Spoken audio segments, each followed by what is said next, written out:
we have some incredible stories to tell you about, and you're going to think that you are actually living in a communist country like the CCP. You're going to think that you're living in North Korea, but you actually aren't. You are living in the United States of America, which is why we're calling this podcast Faking the News. First up, an update on the Ohio Senate race. So J.D. Vance, who is the Republican candidate for United States Senate in Ohio, is running against Tim Ryan. So Tim Ryan is the Democrat, and Tim Ryan, as we've told you guys before, is one of these classic Democrats who tells everybody when he's in Ohio how he's blue collar, he's one of them. Oh, yeah, he's just like a regular guy and so forth. And then he goes to Washington and he votes with the elites all day long. And so J.D. Vance and Tim Ryan had a recent debate, recent as in just a couple of days ago, and J.D. Vance just wiped him off of the floor. So, ladies and gentlemen, we have a clip. I want you to listen to this.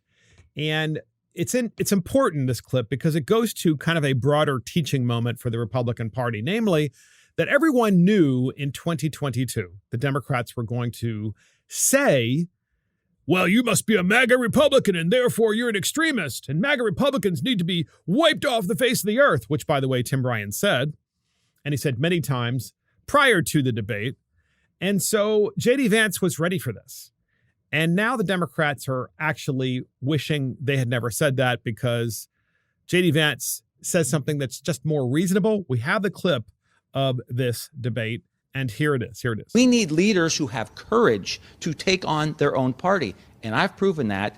And he was called an ass kisser by the former president. The question is the biggest threat to democracy. Sure. If you would like to answer that first, and then you can respond to some of his accusations. So I will answer the question, Colleen, because I think it's important for the voters for us to actually answer the questions. But first of all, I'm not going to take lectures on dignity and self-respect from a guy caught on video kissing up to Chuck Schumer and begging him for a promotion to his next job. That's the kind of guy that Tim Ryan is. Now, he just said, it's so funny, we're getting close to Halloween, and Tim Ryan is put on a costume where he pretends to be a reasonable moderate.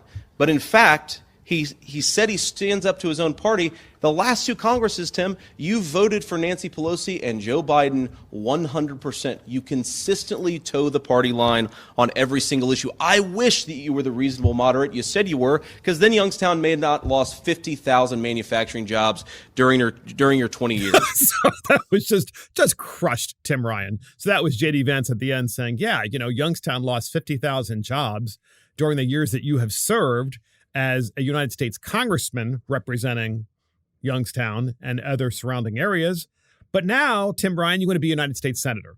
And you have voted 100% of the time for the past 2 years, which, ladies and gentlemen, is true.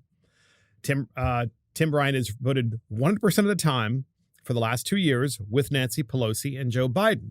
So why does this matter? It matters because J.D. Vance has flipped the conversation about you are a MAGA Republican, or you are someone who's going to do whatever Donald Trump tells you. And J.D. Vance just turns around. And by the way, did you hear how Tim Ryan used that language at the very beginning? So incredibly inappropriate. You kiss his A. And why is that necessary in a debate? I think that in and of itself turns a lot of people off because you're trying to, it just shows that Tim Ryan was off of his game. He knows that he's being exposed as the phony that he is. Look, ladies and gentlemen, I want to make something really clear, too.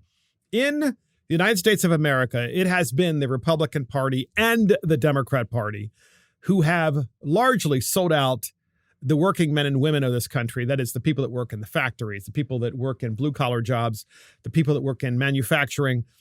These kinds of jobs, they've been sold out for many decades by the Republicans and the Democrats as those jobs have been exported overseas.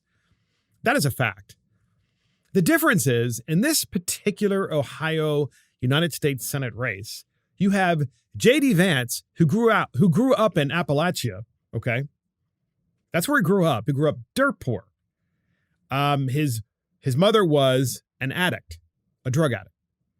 And his father was not around at all. I mean, he was just completely gone, absentee. I'm not sure if his father had passed or just was gone altogether. And he was raised by his grandmother. And he managed to see the decay of his community that had been caused by drugs. In addition to drugs, also by just pure desperation. And the desperation was a result of a lack of opportunity. That is to say, the manufacturing jobs and the jobs that once existed in the region where he lived had evaporated. And for those of you who know your geography, of course, Ohio overlaps. There are parts of Ohio that are very much like West Virginia. There are parts of Pennsylvania that are like West Virginia and vice versa. And this is important because you have a lot of overlapping voters. But one of the common themes that you have in Ohio is you have an enormous blue-collar voter base. Tim Ryan, of course, acting like, oh, I'm one of you, I support you, and then turns around and is exposed, really probably for the first time in a head-to-head debate, by a very smart J.D. Vance, who actually lived the life of desperation, lived the life of an area decaying from drugs, and people turned to drugs in the Appalachian region because of the fact that there was so little opportunity. So they felt depressed, they felt dejected, they felt unimportant as their elected officials were selling them out. Tim Ryan being one of those elected officials. And so we just have that particular clip for you in that debate. But there was another part of the debate that was brought up, and that is J.D. Vance was talking about pharmaceutical companies and so forth, and Tim Ryan was talking about the cost of medical care. Important subject in Ohio, as it is across the country. So J.D. Vance responds, quote, "This guy," referring to Tim Ryan, J.D. Vance says, "This guy is the biggest fan of pharma, and he's the biggest fan of illegal pharma, which is the Mexican drug cartels that are bringing this poison into our country, namely opioids and fentanyl and so forth. You name the drug, and it's being brought in. And those drugs are destroying towns where the economic opportunity is no longer there. So people are bored because they don't have work. They don't have anything to do. They're on the public dole. So they turn to drugs. But Tim Ryan is saying, oh, well, J.D. Vance isn't doing enough about medical care. And it's like, well, dude, people are on drugs and you're allowing all these illegals to traffic drugs across the border. And in addition to that, you are one of the biggest single recipients of Big Pharma in terms of actual donations.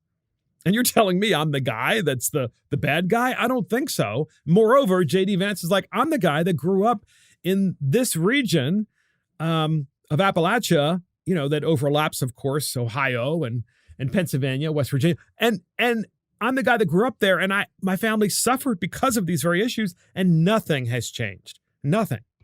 So you have one candidate who can speak to the issues because he's lived them, and he's very committed to fixing them. And another candidate who's just the same old BS rubber stamp phony who goes home and tells everybody, I'm one of you. Yo, let me put my blue collar shirt on with my name tag on it. And then, of course, goes to Washington and votes all the time with Nancy Pelosi and Joe Biden. So I wanted to bring this to your attention because it demonstrates and should illustrate to our podcast listeners why candidate quality is so important.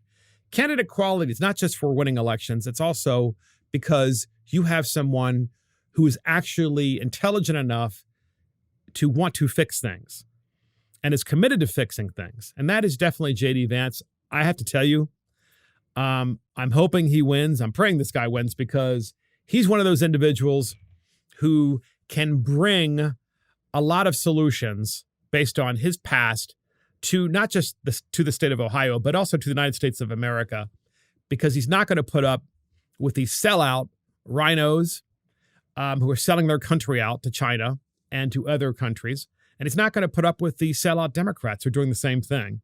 He's going to repatriate jobs back to the United States, which is where they belong, so that people won't be so bored and so destitute that they feel like they have to turn to drugs in order to be able to find happiness.